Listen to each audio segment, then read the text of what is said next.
आज Doubtnut app download करें। Doubtnut पर अपने सभी गणित, रसायन विज्ञान, भौतिक विज्ञान और जीव विज्ञान के डाउट्स का करो सफाया। बस प्रश्न की फोटो खींचो, एक ही प्रश्न को क्रॉप करो और तुरंत वीडियो सोल्यूशन पाओ। अभी डाउनलोड करें। हमारा सवाल है यहाँ पर इलेक्ट्रॉन ट्रांसपोर्ट तंत्र के लिए एंजाइम स्थित होते हैं। ऑप्शन ए दिया है प्लास्टिड में, बी दिया है एंडोप्लाज्मिक रेटिकुलम में, सी दिया है राइबोसोम में और डी दिया है माइटोकॉन्ड्रिया में। तो हम यहाँ पर कह सकते हैं कि जो ईटीएस प्रक्रम होता है, पहले हम ये समझते हैं कि वो क्या होता है। तो हम यहाँ पर लिखेंगे कि जो ईटीएस प्रक्रम हमारा होता है, जिसे हम इलेक्ट्रॉन ट्रांसपोर्ट तंत्र यहाँ पर लिख रहे हैं, इलेक्ट्रॉन परिवहन तंत्र, इसे हम यहाँ पर इलेक्ट्रॉन ट्रांसपोर्ट सिस्टम भी कहते हैं। तो इसे शॉर्ट फॉर्म में हम यहाँ पर ईटीएस लिख सकते हैं। तो हमारा जो ईटीएस प्रक्रम होता है, उस प्रक्रम के अंतर्गत हम जानते हैं कि पिछले प्रक्रमों में, जैसे कि ग्लाइकोलाइसिस में, क्रेब्स साइकिल में, यहाँ पर जो ऊर्जा का निर्माण हुआ होता है, उस ऊर्जा को यहाँ पर उपयोग में लाना ईटीएस के अंतर्गत कार्यरत होता है। तो हम कह सकते हैं कि ऊर्जा का उपयोग यहाँ पर हम करते हैं। तो ऊर्जा का उपयोग यहाँ पर होता है। अब इस प्रक्रम के अंतर्गत यहाँ पर इलेक्ट्रॉन का परिवहन हो रहा है, अर्थात एक वाहक से दूसरे वाहक की ओर इलेक्ट्रॉन का अग्रसर होता है। हम यहाँ पर कहेंगे कि एक वाहक से दूसरे वाहक की ओर इलेक्ट्रॉन का जो परिवहन होता है, उसके अंतर्गत यहाँ पर हम ऊर्जा का उपयोग करते हैं। तो इस प्रक्रम को हम ईटीएस कहते हैं।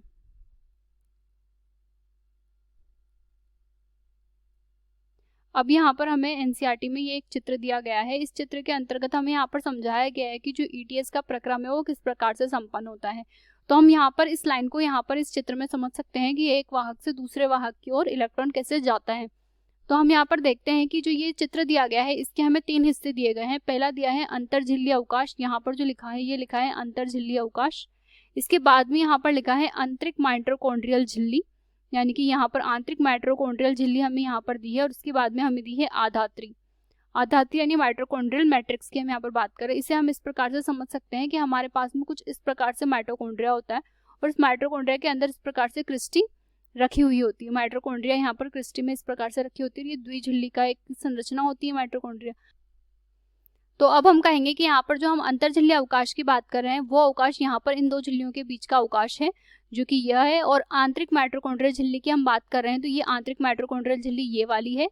और इसके बाद में जो आधात्री की हम बात कर रहे हैं, तो यहाँ क्रिस्टी के बाद में जो संरचना बचती है, उसे हम आधात्री वाला स्थान यहाँ पर कहते हैं। तो अब हम कहेंगे कि जो यहाँ पर माइटोकॉन्ड्रिया की संरचना हो रही है, इसमें ईटीएस किस प्रकार से संपन्न हो रहा है, ये हम समझते हैं। तो यहाँ पर जो पहला प्रक्रम स्टार्ट होता है, वो होता है यहाँ पर कॉम्प्लेक्स नंबर फर्स्ट से।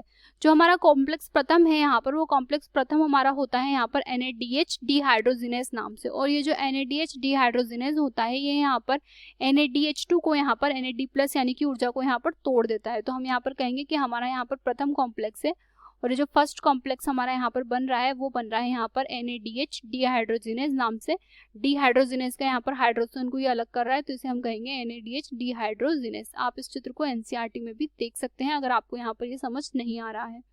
इसके बाद में हमारा आगे की ओर जब हम जाते हैं, तो ये प्रक्रम NADH डिहाइड्रोजिनेज कॉम्प्लेक्स फर्स्ट में जब FMN FES से एक के बाद एक आगे बढ़ता है, तो इस प्रक्रम के दौरान हम यहाँ पर कहेंगे कि ये जो FMN से FES में गया है, तो इसे हम यहाँ पर इलेक्ट्रॉन का परिवहन तंत्र बता रहे हैं, यानी कि इलेक्ट्रॉन परिवहित होकर के आगे की ओर बढ़ रहा है, एक इलेक्ट्रॉन वाहक से दूसरे इलेक्ट्रॉन वाहक की ओर। तो ये कॉम्प्लेक्स प्रथम में यहाँ पर इस प्रकार से अपना कार्य करता है और हाइड्रोजन को मुक्त करने के बाद में निकल जाता है।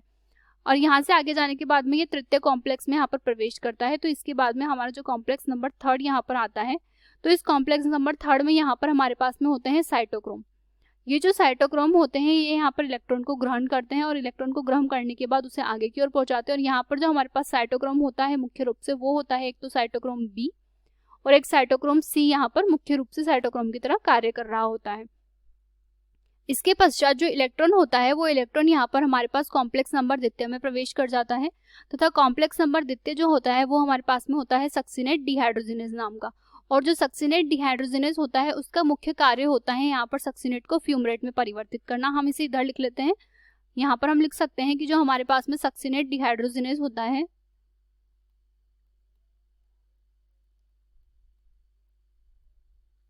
इसका यहाँ पर मुख्य कार्य होता है कि ये सक्सिनेट को फ्यूमरेट में परिवर्तित करता है। और सक्सिनेट को जब ये फ्यूमरेट में परिवर्तित करता है, तो यहाँ पर से जो इलेक्ट्रॉन मुक्त होता है, वो इलेक्ट्रॉन यहाँ पर FAD और FAS के पास में पहुंच जाता है। तो यहाँ पर ये जो कार्यरत कर रहा है, ये कर रहा है कि सक्सिनेट यहाँ पर फ्यूमरेट में हमारा परिवर्तित हो रहा है।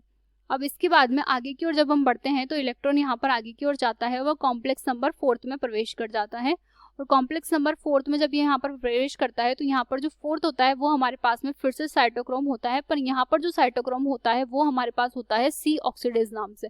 तो हमारा जो 4th कॉम्प्लेक्स है यहाँ पर वो हमारा 4th कॉम्प्लेक्स होता है साइटोक्रोम सी ऑक्सीडेज के नाम से। साइटोक्रोम सी ऑक्सीडेज हम इसे यहाँ पर लिखते हैं। अब ये जो साइटोक्रोम सी ऑक्सीडेज होता है यहाँ पर इसके नाम से ही लग रहा है कि ये यहाँ पर ऑक्सीजन का हाइड्रोजन के साथ योग करवाता है और जल का निर्माण कर देता है। और इस प्रक्रिया के अंतर्गत यहाँ पर जब जल का निर्माण होता है तो जल के निर्माण के पश्चात यहाँ से जो हाइड्रोजन थोड़ी सी निकलती है वो अंतर्जलीय अवकाश में पहुंच जाती है। हम जानते हैं कि अंतर्जलीय अवकाश में ये जो हाइड्रोजन यहाँ पर सभी प्रक्रमों के द्वारा आकर के इकट्ठी हुई है, ये केमियोस्मोटिक थ्योरी में प्रवेश करती है। रसोपरासरणी परिकल्पना के अंतर्गत यहाँ पर ये यूज की जाती है। इसके बाद लास्ट में सबसे आखिर में हमारे पास में यहाँ पर 5th कॉम्प्लेक्स आता है। हमें ये एनसीईआरटी में दिया गया है कि यहाँ पर ये 5 कॉम्प्लेक्स होते हैं, सामान्य रूप से हम इसे 4 भी मानते हैं।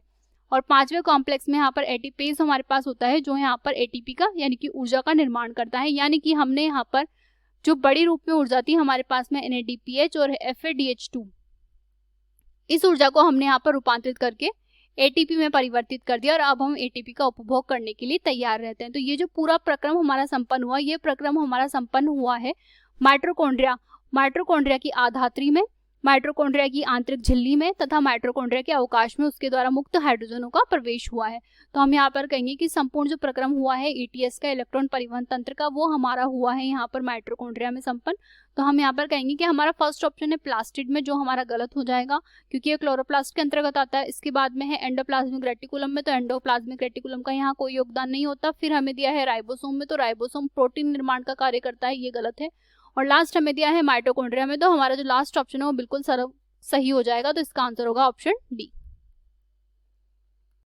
कक्षा 6 से 12वीं से लेकर नीट, IIT, JEE वो एडवांस के लेवल तक 1 करोड़ से ज्यादा छात्रों का भरोसा। आज ही डाउनलोड करें डाउटनेट ऐप या व्हाट्सएप करें अपने सारे डाउट्स 8400 400 400 पर।